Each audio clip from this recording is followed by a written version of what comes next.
Yan, magandang araw sa inyong lahat. Muli na naman tayong mag-update dito sa Manila Beach. Ito ay sa lugar ng Manila Yacht Club. Ito ay hindi sa may Dolomite Beach. Ito ay malayo sa Dolomite Beach. Ito yung bandang sa mga yati. Kung tawagin ay Manila Yacht Club. Ayan. Dito ng mga naglilinis dito ang mga warriors, ang mga ating masisipag na naglilinis. Ayan ang ating masasabi. Ito'y ayan, marami mga kahoy oh. Katakot-takot ng mga troso na yata yan ah. Mukhang manggaling sa bundok yan mga kahoy na yun eh. O kaya ito yung mga bahay-bahay na ginagawa ng mga tabing dagat na inanod na dito. Kaya ang sabi ng iba ay ang sinisisi nila yung bagyo. Hindi dapat natin sisihin ang bagyo. Sapagkat kung walang mga basura, kahit may bagyo, dapat walang mapupuntang basura dito. Ang sisihin natin dito ay ang mga taong na nagtatapon kung saan-saan ng mga basura. Kasi yung bagyo talagang kahit saan naman yan may bagyo, pero bakit sa atin pag may bagyo ay may mga basurang mga kasama? Dahil kung saan-saan kasi tayo nagtatapon ng basura, kaya yan ang mangyayari sa atin. Maraming mga basura na makikita sa tuwing may bagyo. Ito yung mga bandang sa mga yati. Kung tawagin ay Manila Yacht Club. Ayan o. Ito ay malayo ito sa Dolomite Beach na yung sa may pasyalan. Ito yung mga sari-sari din ng basura dito. Hindi lang doong banda sa may Dolomite Beach. Sari-sari din ang nating makikitang basura dito sa mga lalampasigan ng Manila Yacht Clubs. Ayan. Kaya hindi natin na makikita ang kalinisan dito sapagkat katatapos nga lang ng bagyong Inting, 3 araw ba o ilang araw ba nakalipas o 4. Ito'y natangay dito ng bagyong Inting. Sabi ng marami akong naririnig na mga nag-a-update na parang sinisisi nila yung bagyo. Hindi natin dapat sisihin ang bagyo kasi ang bagyo lang yun eh.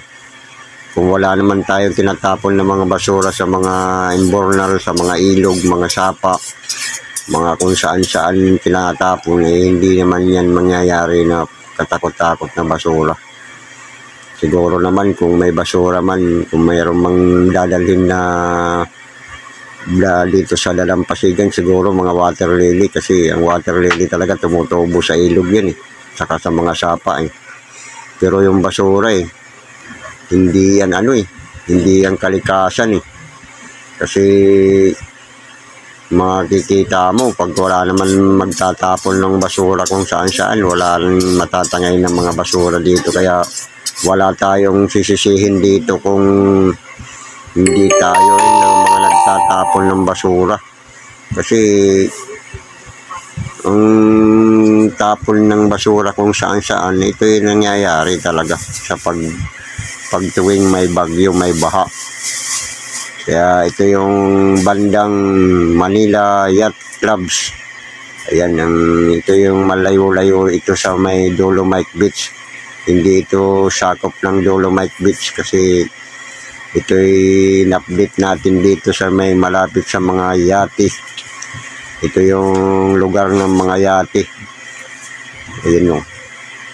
Kaya kahit saan talaga mayroon.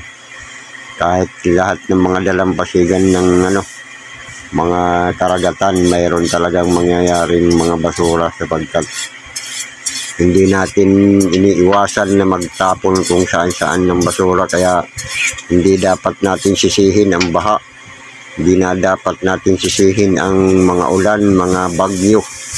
Ang sisihin dapat natin ang tayong mga nagtatapon sa mga basura kung saan-saan, sa mga ilog, mga sapa, sa mga invernal, mga estero. Ayan o, ang dami ng mga basura, kung ano-ano man, may mga kahoy, may mga bote, may mga plastic, kaya hindi talaga ito. May darating na naman daw na bagyo bago matapos ang inting. Patapos ng inting, mayroon na naman binabalita na may darating na bagyo na ayon sa balita dalawa, malakas daw na bagyo, kaya mas marami pa ang tatangayin na basura dito. Kaya pambalik-balik lang ang basura, na lilinis, babalik. Kaya nung kadami-dami ng basura, sino ba dapat sisihin yan?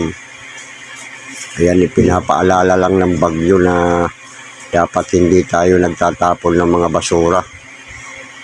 Hindi yan kasalanan ng bagyo. Ito'y nagpapaalala lang sa atin na dapat wala nang magtatapon ng basura. Ilagay na sa tamang basurahan, sapagkat kung hindi natin ilalagay sa tamang basurahan ang ating mga basura, ayan ang mangyayari. Lahat ng mga dalampasigan ng ating bansa ay maraming mga basurang darating. Kaya dapat iwasan na natin yung magtapon ng iba't ibang basura sa lahat ng lugar. Hindi lang dito sa Manila, hindi lang dito sa ibang lugar, sa mga lahat ng lugar dapat. Kahit yung mga galing sa Bisaya, sa mga probinsya, pwede rin makarating dito. Yung galing dito, pwede rin makarating sa kanila kasi pinapadpad ng hangin yun at alon. Maaring ang basura natin na nagaling dito sa ating Manila Bay, pwede rin tangayin papuntang ibang lugar sa mga probinsya. Ang mga taga-probinsya rin pwede rin tangayin na papunta rito sa Manila Bay. Kaya dapat ang solution talaga yan, huwag na magtapon ng mga basura kung saan-saan. Ilagay na natin sa tamang lugar ang mga basura, sapagkat kung hindi, yan ang mangyayari. Ang tambak, katakot-takot na basura. Ayan parang hindi na ito dagat parang bundok na bundok ng basura Ayan yung may mga bato dito sa, ito po lugar ng Manila Yacht Clubs. Ito hindi sa may Dolomite Beach, kasi yung mga nakarang araw na ating update ay sa Dolomite Beach yun. Yung pag ating pupuntahan din yun pagka i-update natin at para makita natin kung ano ang nangyayari dun sa Dolomite Beach. Ito yung sa Manila Yacht Clubs, ito banda. Ito yung maraming yate dito na doong sa mga tabi. Kaya ito yung basura pa rin, marami rin.